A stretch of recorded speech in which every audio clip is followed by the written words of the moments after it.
Right, good evening, everybody. I hope you can hear me. If you can't, I'm afraid there's very little I can do about it, but we'll see where we can go. Thank you very much, Paddy, for that introduction. And thanks, everybody, for the invitation to come here this evening. The one bad thing, or the one good thing about doing meetings by Zoom, such as this, is that it gives you the opportunity to talk to a nice wide audience without having to do a great deal of traveling to do so.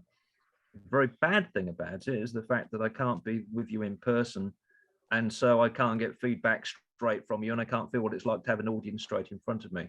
I'm here like some sad git talking into a laptop. But nonetheless, I hope during the course of this evening, I'll do half a decent job at giving you some information and some degree of information and entertainment, and we'll see where we get to. So Ian and Paddy first approached me some while ago and asked me if I would speak to the Northern Irish branch, and we had various variety of questions on what the topic would be.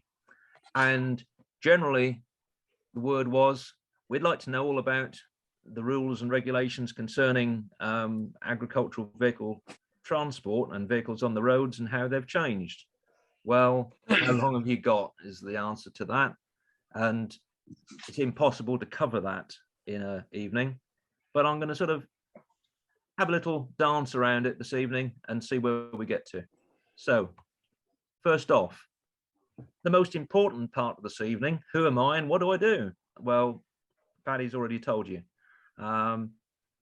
We keep ourselves to ourselves in many respects. As I say, I've been in business myself since 2005, so over 16 years now, undertaking what I still like to try and call agricultural engineering research.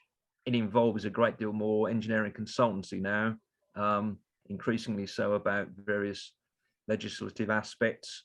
But we work for and have worked for a wide range of people from government departments, people within the industry, all sorts of people, as you can see. That's just a sort of variety of some of our customers in the past. Right, now, lesson number one of the evening. Now, this is something that I discovered after I agreed to do the talk for the Northern Irish branch. And I actually think that it was Paddy and Ian which had thoroughly misled me and conned me into doing it, actually, because I thought, as an engineer of some experience, that UK regulations were UK regulations and they applied across the entirety of the United Kingdom, namely England, Scotland, Wales, and Northern Ireland. But no, not so. The fact that the regulations in England, and as is made by Westminster, applied to Great Britain, Scotland, Wales, and England, which is something completely different. This is way before the Brexit Northern Irish Protocol rubbish that we're now in. But the fact is that, as you know, but rather that I didn't, and I suspect a great deal of people in the industry don't actually appreciate, that Northern Ireland has its entirely own set of rules and regulations which apply to road vehicle legislation. They are remarkably similar to those which originate from Westminster, but they are subtly different in a number of places, frequently different in the time in which they're implemented. They normally get implemented about a year or 18 months later. Sometimes there are subtle changes, and the numbers in the regulations are different as well, just to make things totally confusing.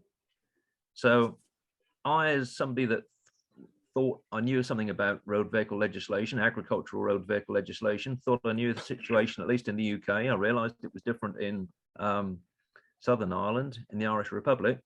But little did I realize that you had your own little state of your own with your own set of regulations. So this evening, I shall be talking about two sets of places. One, the Great Britain and Northern Ireland, which are more or less the same.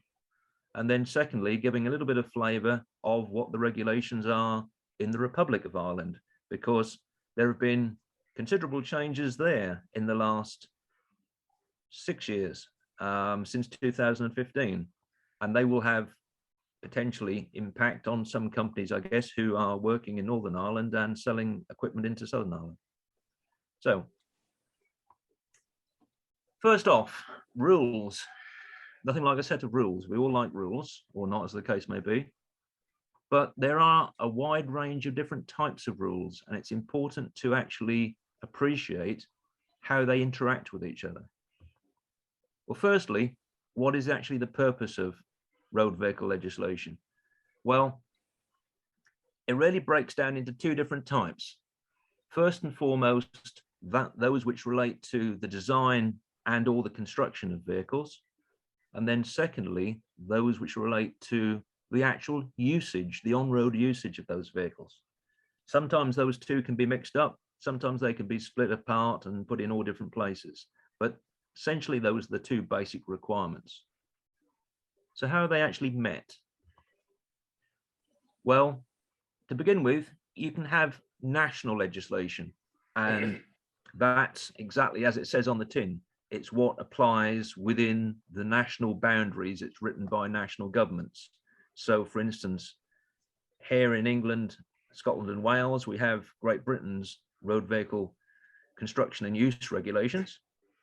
In Northern Ireland, you have the motor vehicle construction and use regulations, which are remarkably similar to the GB regs.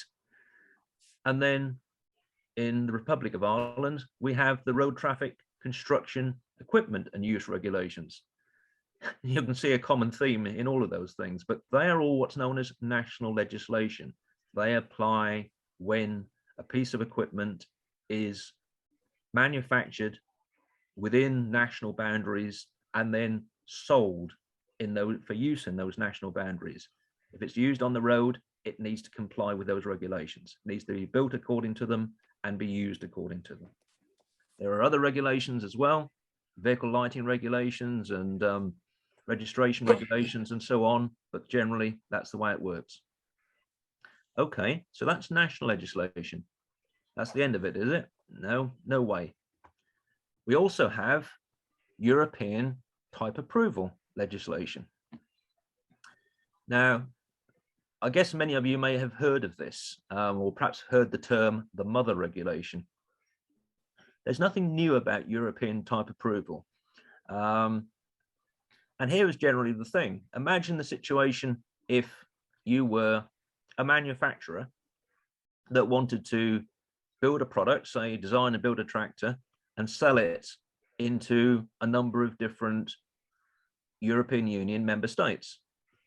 Well, the last thing you'd want to do is just have to try and design that vehicle so that it complied with the requirements, the subtly different requirements of the French national legislation, the German national legislation, the UK national legislation, the Republic of Ireland's national legislation, all of those different things that required something to be, the registration plate to be 2 inches higher or 2 inches lower or whatever. You'd have so many variations that it would be ridiculous. You'd never make any money. And also you'd have to have the vehicle approved and administered in every single one of those individual member states. The idea of type approval legislation is that you meet one set of requirements, get it approved once, and then you supposedly have the silver bullet, and it means that you can sell that vehicle in any EU member state, and no EU member state can refuse its sale, can't refuse it being placed on the market. So it makes life a lot easier, albeit it's a bit more of a process to go through in the first instance. Now, type approval covers all sorts of things. There are 5 delegated regulations that specify the constructional standards for type approval. But to say, they overrule the construction aspects of national legislation in EU member states. They don't overrule all the usage aspects. You can still set speed limits and weight limits, but they effectively, if you build something according to a EU type approval requirements, then the job's done. Now, EU type approval is compulsory for agricultural tractors, what we call category T vehicles, and has been for decades, since about the early 2000s. But it's only optional for agricultural trailers and trailed implements. So you've got the choice. You can either have your trailer or trailed implement as a manufacturer, have it type approved, and then you can sell it anywhere, or you can just meet the individual national legislation in all the different countries you want to try and sell it to. Now, if you're not selling a trailer to a lot of different countries, then the cheaper thing is to do is to just meet the national requirements, but they will differ. And so you have to be ready for that. So that's the painful bit. But with that in background, that sort of sets the template for where we go with rules. So fine having rules. Rules are great. Rules tell you what to do as a designer. They tell you how things should be built and how they should perform. But what about when it actually comes to putting something into the marketplace and then it being used? Well, in those instances, sometimes the rules are enforced in some countries quite stringently, and in other countries not particularly stringently at all. And I would say the not particularly stringently at all definitely applies to the UK, or most certainly applies to Great Britain. The way that we tend to work things in Great Britain, I can't comment on Northern Ireland because I don't know, but the process tends to be, well, everything's fine until something goes wrong. And then when it does go wrong, we'll take you to court, make an example of you and scare everybody else to be good little boys and behave themselves and make sure they do the job properly in the future.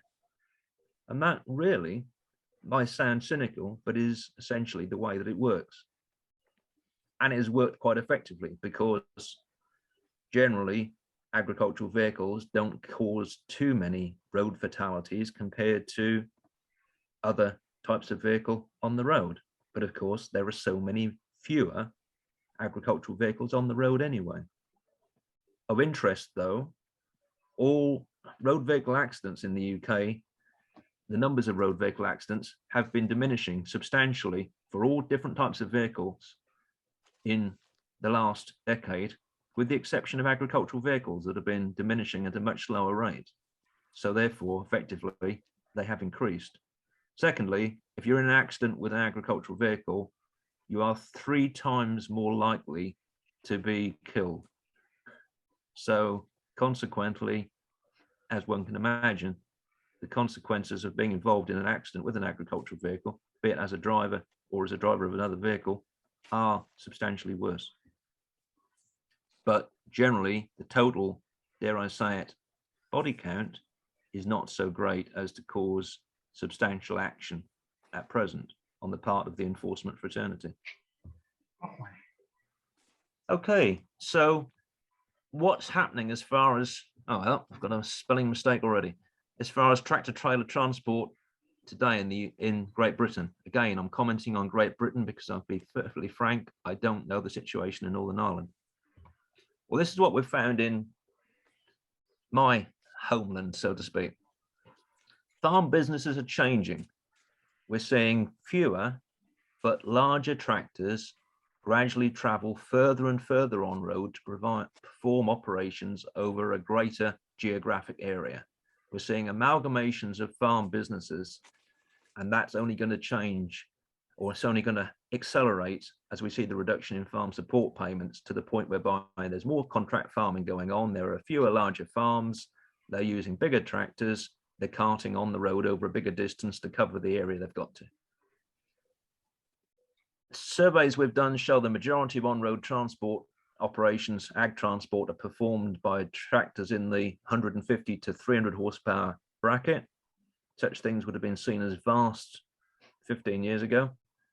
Here we are today thinking that's medium-sized. More than 80% of new tractors in that power range have what are referred to as high-speed capability, namely more than 40 kilometers per hour or above 25 miles per hour, one and the same. Those sales of those greater than 40 kilometer per hour tractors in the UK are second only to those in the German market. Those vehicles have been readily available in the UK for over 15 years, since about the mid-2000s, and the take-up has been substantial. We have embraced them. Today, if you buy yourself a 180 horsepower tractor, the chances are it will be above 40k, because it's seen as a more saleable item on the second-hand market. Majority of newer trailers used by contractors in Great Britain, and also farmers are of the larger capacity, typically in the 14 to 18 ton payload range. That reflects an increased holding tank capacity of modern harvesting machinery. Also, the tractor power available to tow the things at a decent speed. There's nothing that will absorb power better than trying to cart a load on nice flotation tires on road at speed. Current UK tractor trailer road regulations are outdated, and they don't accommodate modern agricultural machinery or the typical operating practices which they're used. For instance, they don't permit the legal use of a trailer with more than about 13.5 tons capacity. So one may argue, why are people buying things in the 14 to 18 ton or more bracket? Generally, most users appear to be ignoring the regulations and hope that they don't get enforced too vigorously. And by and large, so far, that's worked out all right. Okay, so how heavy can a trailer be, and a tractor and trailer combination? Well, here we talk about the gross weight of the vehicle. Now, the gross weight of a trailer is the weight on the axles, plus also any weight imposed by the drawbar on the towing vehicle. And as we know, that weight can be 3 or even 4 tons. Whereas the gross weight of the combination is everything. You put the whole thing on a weighbridge, it's what the tractor plus the trailer plus the load weighs. So at the moment, in Great Britain and Northern Ireland, the maximum gross weight of a tractor-trailer combination, the tractor-trailer plus load, is 31 tons. That was actually increased in 2015, 2016. But the maximum mass of an agricultural trailer, when it's fully laden and unhitched and sitting on a weighbridge, is just over 18.25 tons. Now, a typical 14-ton payload tipping trailer is going to have an unladen weight of about 5 tons. So that gives you about 13.25 tons to play with before you go overweight. So therefore, you can't carry the weight of a 14-ton trailer in a 14-ton trailer and remain legal. So what do? We don't remain legal. And so, seeing as 2 years ago, the most common size of trailer being sold by a number of British manufacturers was a 16-tonner, that tells you what's going on. Because if the unladen weight of the trailer is greater, then as you can imagine, the legal payload is further reduced. Okay, so that's how it is in Great Britain and Northern Ireland. What's it like when you cross your border into the Republic?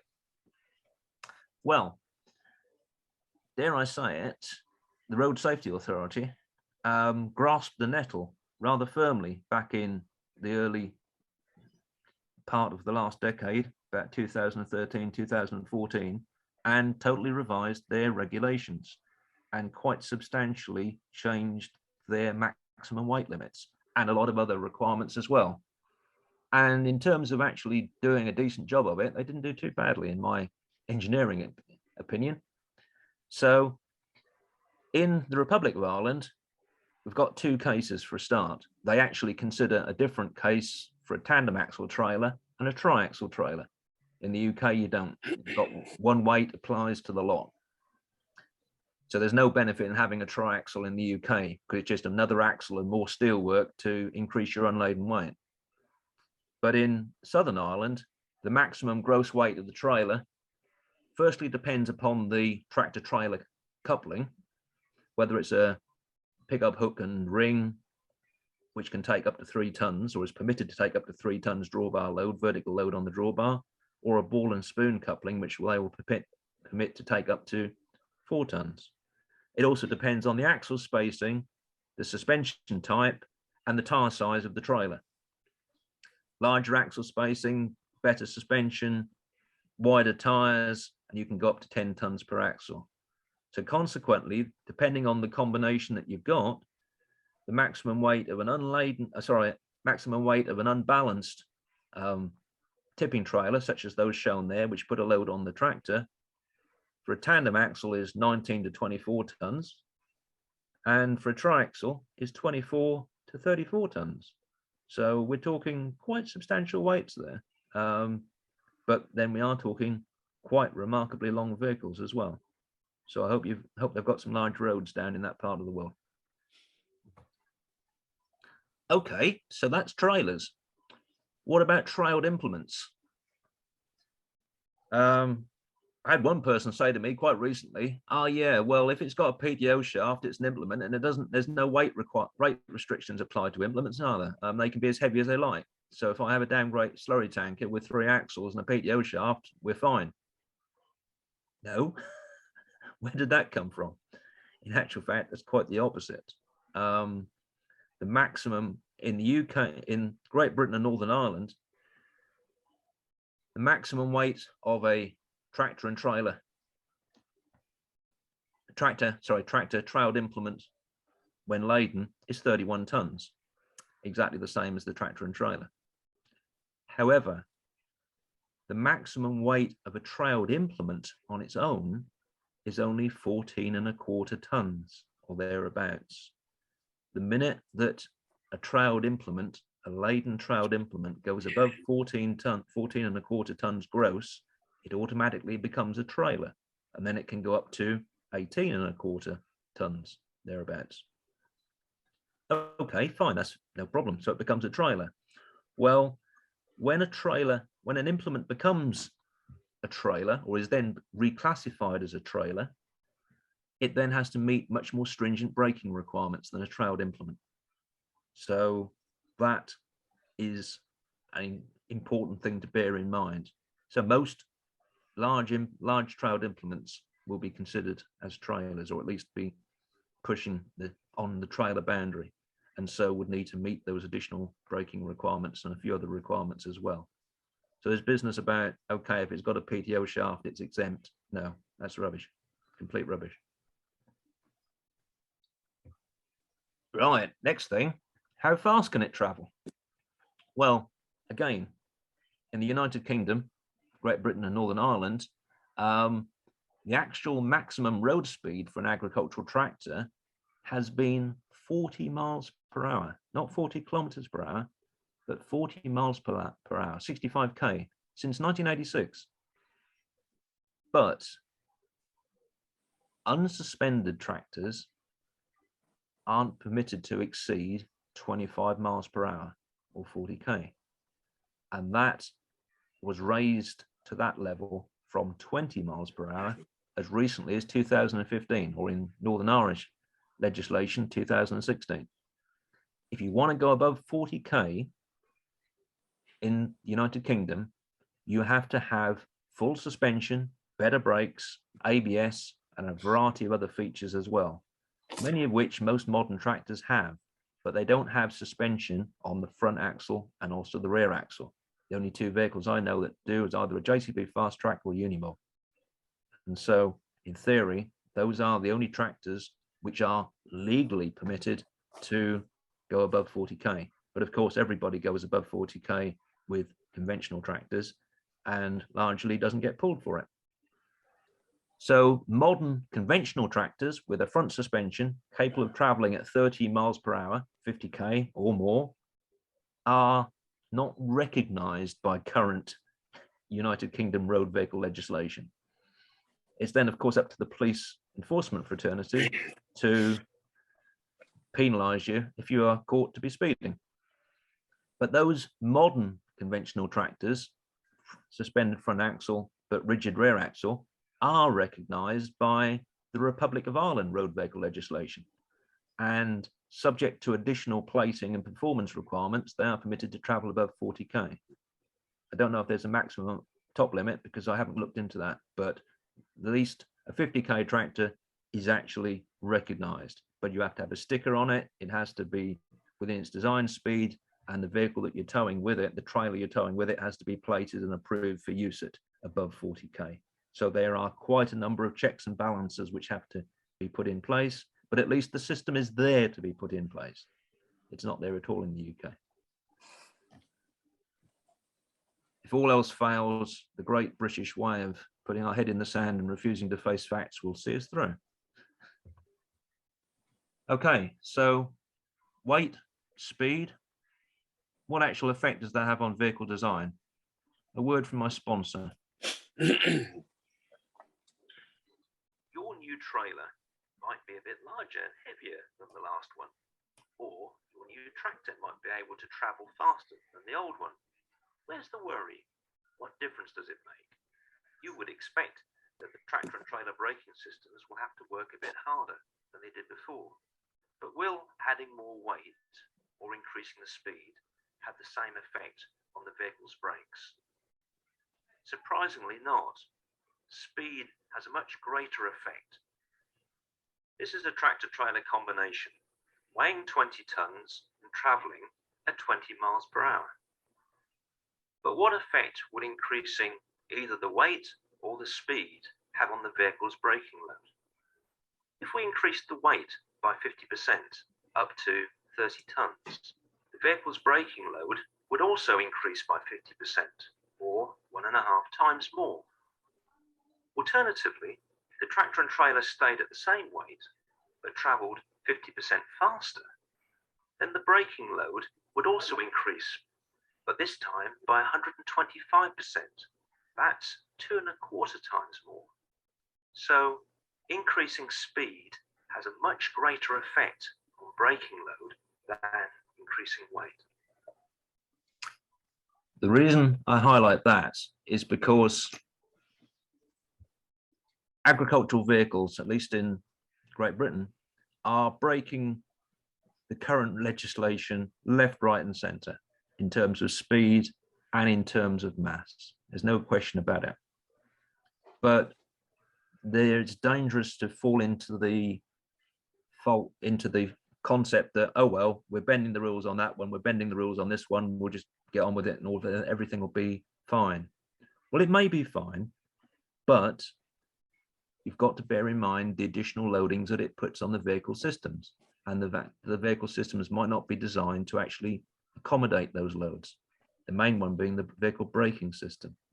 And it's when that is potentially overloaded, then not only do we find ourselves bending the rules, but also operating an unsafe vehicle.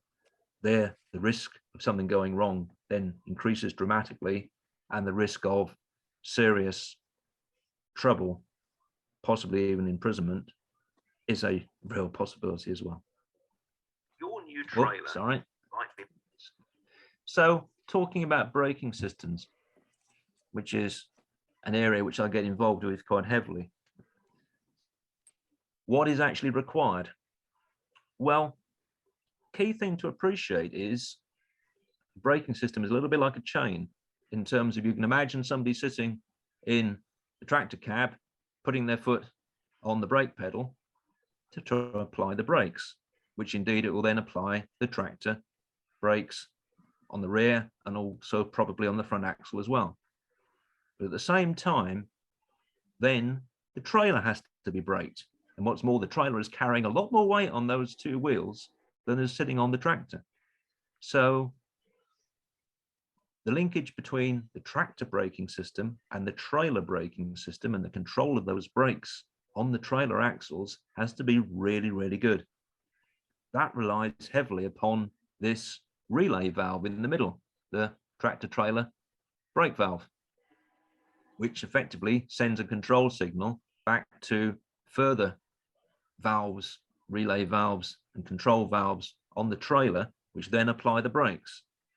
That all introduces a time delay between the tractor brakes coming on and the trailer brakes coming on. That time delay needs to be as short as possible.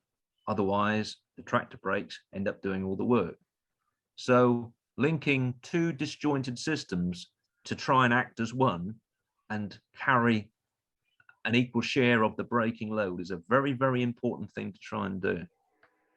To say, all vehicle braking systems actually comprise two main elements. Firstly, the brake control and actuation system, this thing that actually puts the brakes on and controls how they're applied. And that's the brake actuators, the control valves, load sensing valves, and wear adjusters. And then secondly, the foundation brakes. Now, they're called that for a very good reason, because they are the foundation of the entire braking system. These are the things that actually generate the braking effort, that convert the kinetic energy into heat. What's inside the wheels or inside the rear axles and the front axles. So the brake drums or discs, the friction linings, the operating cams, the camshafts, they are what do the work, but they can only do the work as effectively as how they are controlled, and also if they are engineered and designed to be the right size for the job. So how exactly should it work? In an ideal world, the braking effort between the tractor and the trailer is distributed in proportion to the loads on the axles. So if one imagines, I don't know, up to 10 tons on each of those trailer axles, so we've got 20 tons sitting on that trailer axle, but we'd probably only have about 12 tons sitting across the tractor. So there's a lot more that needs to come from that trailer when it's fully laden. So when laden, the trailer actually generates more braking effort than the tractor. But then when you've tipped your load and you're going back to the field, when unladen, the trailer must generate much less braking effort, but because it's got less weight, but you still want the same braking efficiency. So the key thing is this term braking efficiency. Tractors by law have to have at least 50% braking efficiency for EU type approval requirements. And so typically they will generate between 55 and 65% braking efficiency. And so we want something a little bit similar, very similar in fact, from the trailer, whether it's got a load in it or not. We don't want the wheels locking up. We don't want skid marks on the floor. We want the thing to do its job and adjust the braking effort it produces depending on the load it's carrying. Which brings us to the normal situation. The more common scenario is that the trailer generates less braking effort than the tractor. So the drawbar ends up pushing the tractor every time the brakes are applied, because the tractor's still doing the same job as it was. That leaves the tractor braking system to make up the shortfall. Trailer pushes the tractor during braking. The trailer doesn't adjust its braking effort from when it's laden to unladen, and so we get a mismatch. Typically, tractor braking efficiency being around about twice that of the trailer. Now, everybody looks at their trailers today, or their new trailers, and say, oh, we've got modern commercial brakes, everything's fine. The manufacturer says it will do this. It's great. It's no problem at all. It does exactly what we need. Does it? How do you know? I'll leave it at that. So these are the requirements in the United Kingdom, both Great Britain and Northern Ireland. And in actual fact, they're very similar to the requirements, braking requirements in the Republic of Ireland as well. You'll notice they fall into two different speed categories, up to 40k, 25 miles per hour, and above 40k. So up to 40k, we've got much less demanding requirements. The trailer service brakes only need generate 25% braking efficiency. The service brakes only need act on half the axles of the vehicle, the trailer that is, and single line hydraulic or pneumatic brake actuation is acceptable. But the minute that you go above about 14.25 tons, the service brakes on the trailer must be operated directly from the brake pedal on the tractor. Now, in actual fact, those requirements have been there since the mid-1980s, and they haven't changed, despite the fact that we're no longer driving around in Ford 6610s. But things have got a little bit bigger, but we're still using the same old systems up to 40k. The parking brake must act on at least half the wheels or axles of the vehicle and ideally stop them from rotating when applied. Well, arguably, if a parking brake didn't do that, it wouldn't be much of a parking brake, would it? But the minute that you go above 40k, then everything changes. Suddenly, commercial vehicle requirements apply. Suddenly, the trailer service braking system must generate at least 45% braking efficiency, which is almost identical to that of the towing vehicle, the tractor. The service braking system must be both dual line and fail safe, but not necessarily pneumatic, though it does say pneumatic in the Republic of Ireland regulations. When we say dual line, we mean that the driver must be able to apply the trailer brakes if any part of the towing vehicle's braking system fails. So if your tractor brakes fail, you've got to have a means of applying the trailer brakes. And that doesn't mean pulling a bit of string or a bit of wire rope out the back window. It means it's got to be automatic or easily done to a certain level of performance. Also, if the trailer breaks away, disconnects, then the brakes on the trailer must again automatically apply. Got to have automatic wear adjustment on the trailer brakes. ABS should be fitted by UK law, and the parking brake must hold a fully laden uncoupled trailer stationary on a 16% slope. So suddenly these are commercial vehicle requirements. The job has changed dramatically. And of course, any farmer is always going to get what they need if they're going above 40K with their 50K tractor, aren't they? They're not going to use a 40K vehicle and try and stretch it. So what about brakes on trowed implements? Well, this is even more interesting. A trowed implement, or as they're known, an agricultural trowed appliance, does not actually require brakes if it meets the following criteria. Firstly, if it's not towed above 20 miles per hour, note 20 miles per hour, not 25 miles per hour. And if its gross weight is less than double its unladen weight, and if it doesn't weigh more than 14.25 tons. So in theory, if you can tick all of those boxes, you don't actually need brakes on it, according to UK regulations. However, that same implement must meet full trailer braking requirements if, firstly, it's towed at a speed above 20 miles per hour, also, and its gross weight exceeds double its unladen weight, or its maximum gross weight exceeds 14.25 tons. So as I say, the minute that trowed implement becomes a trailer, then suddenly it's time to get real. So irrespective of its maximum gross weight though, if you tow a trowed implement above 20 miles per hour, it's got to be fitted with commercial vehicle braking systems. It jumps straight from your basic no brakes required up to the full Monty. It doesn't go through the medium spec situation that an agricultural trailer did for below 40 kilometers per hour. Okay, so enough of the detail. Because this is all a little bit of a minefield, including legislation, what's required, how various things work on agricultural tractors and trailers in terms of braking systems, the Agricultural Engineers Association commissioned Scarlett Research last year to produce what's known as the Look Behind You Guide to Tractor and Trailer Braking. This actually was an updated version of a publication originally produced back in about 2010. But we felt a great deal of things had changed, and so it needed to be updated and reissued. And so we launched this almost exactly a year ago. Unfortunately, it coincided with lockdown, and so consequently everything had to be done virtually, and so it wasn't necessarily received the impact that we hoped it may. So what's in the Look Behind You? I just want to give you a bit of a flavour of it, and what's in the guide tonight, so you can see it, and if you wish, you can then get hold of a copy, because it is actually free. So firstly, why update the thing? Well, for exactly the reasons I've been talking about earlier this evening. Tractor size and power has increased, as has its speed capability, so have the sizes of trailers and trowed implements. Legislation in the UK had changed or had been updated to an extent.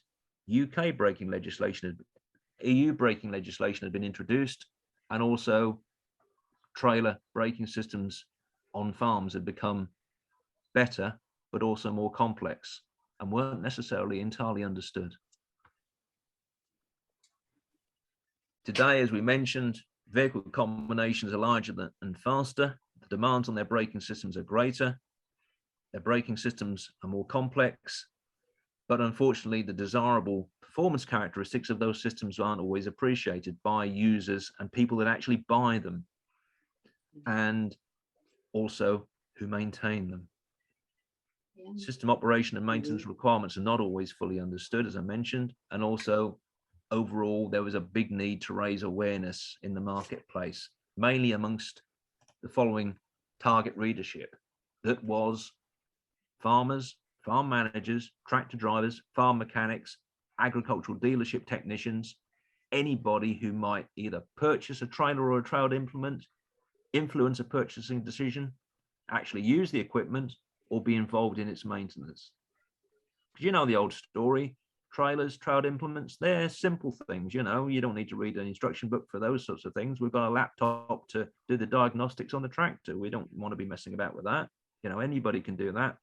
Well, it's the same as a lorry, isn't it? And if I can do a lorry, I can do one of those. No, it's not the same as a lorry. It's just enough, just different enough to catch you out well and truly.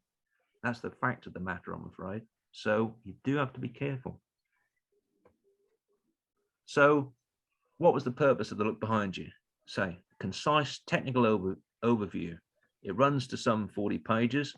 It's not intended to be a comprehensive reference, but it's intended to raise awareness, highlight what are good features of a tractor trailer braking system and what illustrate those which are best avoided, help those users make informed purchasing decisions and recognize probably the shortfalls in their existing vehicles, and then manage risk and improving safety by encouraging that correct operation of those vehicles and also encouraging correct maintenance. So how did we try and do this? Well, yes, we could have produced another booklet with updated drawings and text, which indeed is exactly what we did. But some bright spark, not me, I would add, said what we need is video clips. Everything needs to be on social media nowadays, so that it brings the youth into, engage with the youth, they said. So do I really have to?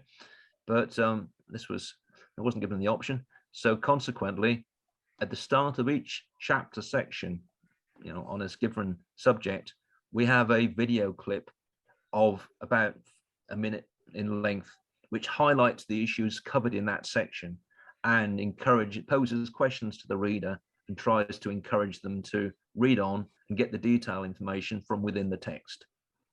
So also the concept was that we make the versions electronic. So therefore, as you're reading the electronic version, you can then click on the video and the video shows and plays, and then you can go on to read the text in it. Okay, so that was the way that in principle it would work. The way that we actually produced the document was in two different forms.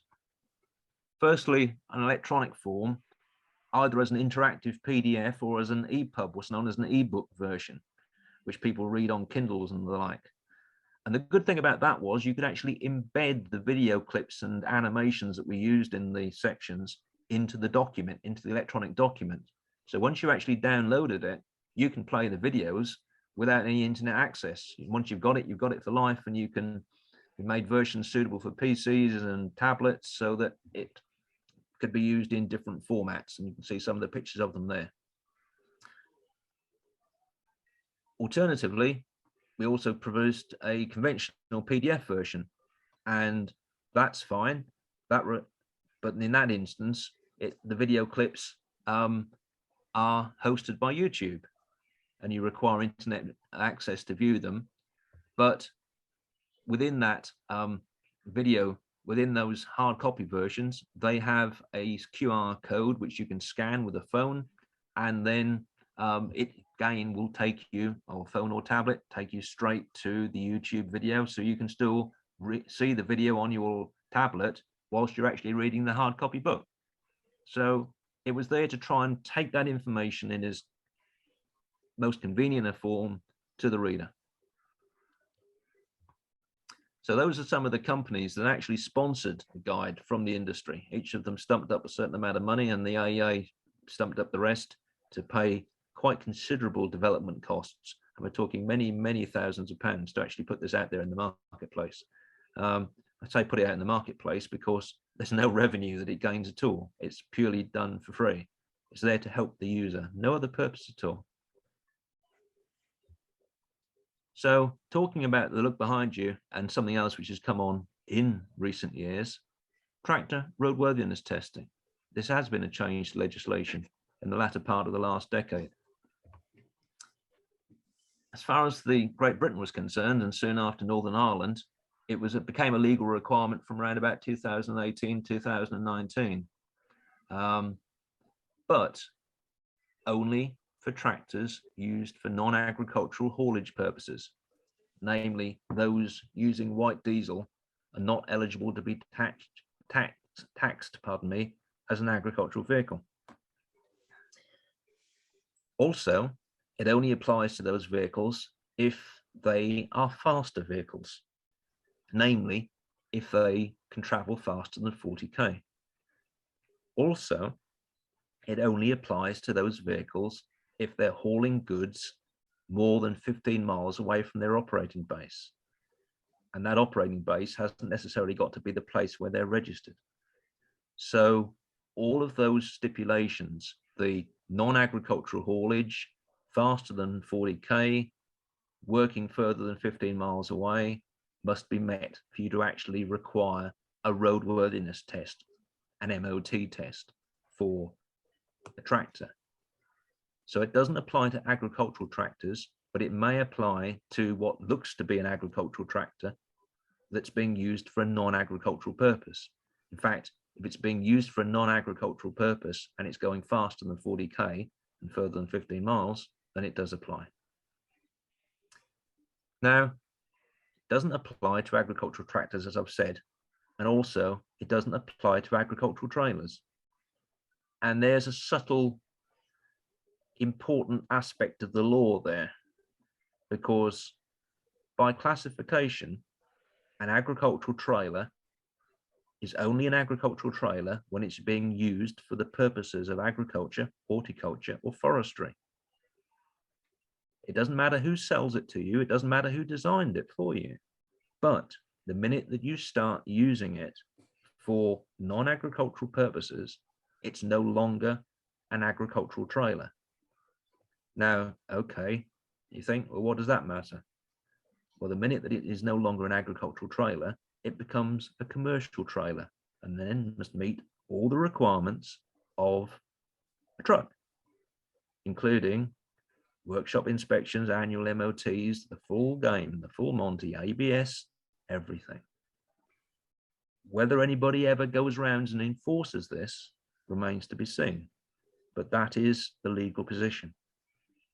So it's a case of suddenly, you know, the leopard changes its spots purely depending upon what it's being used for, rather than what it's been designed to be, which is a bit of an interesting one.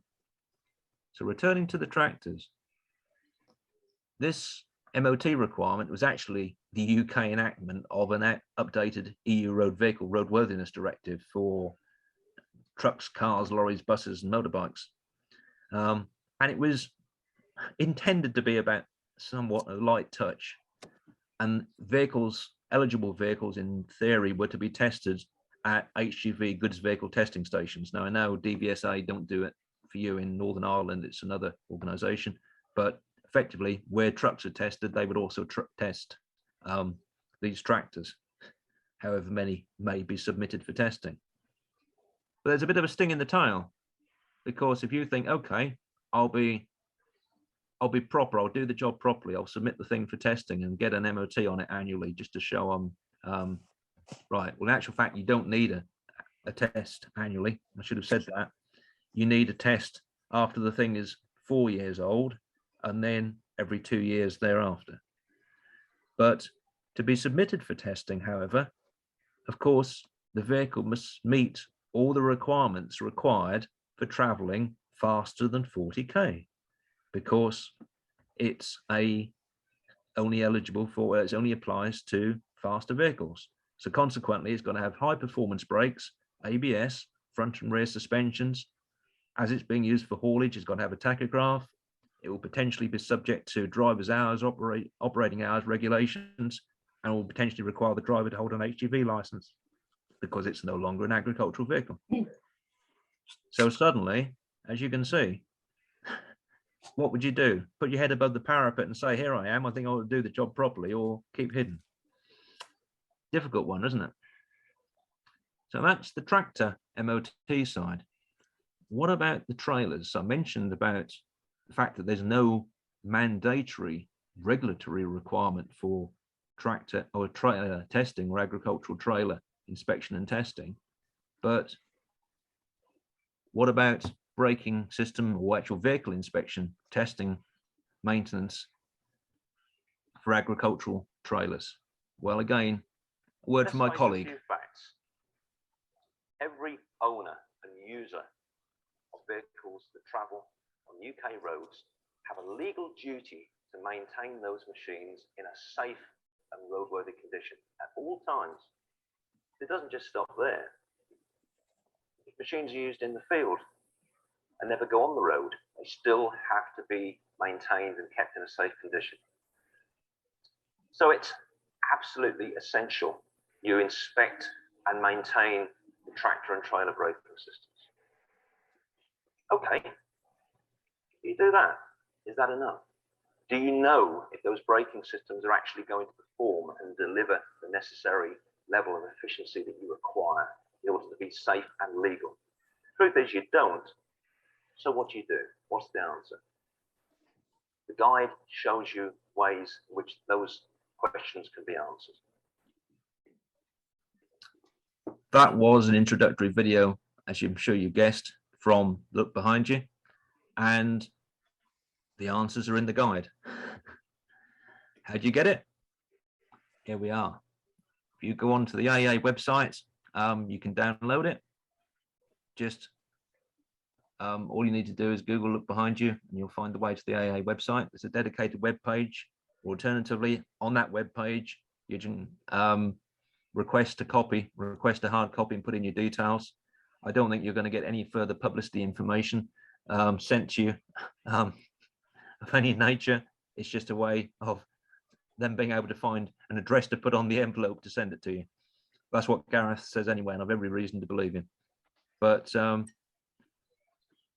unfortunately not available from all good booksellers, but well worth putting in your Christmas stocking. I would recommend it. Thank you, gentlemen. I think that's all gentlemen anyway. I hope it's been useful. Sorry I've gone on a little bit long. Happy to take questions as and when and how.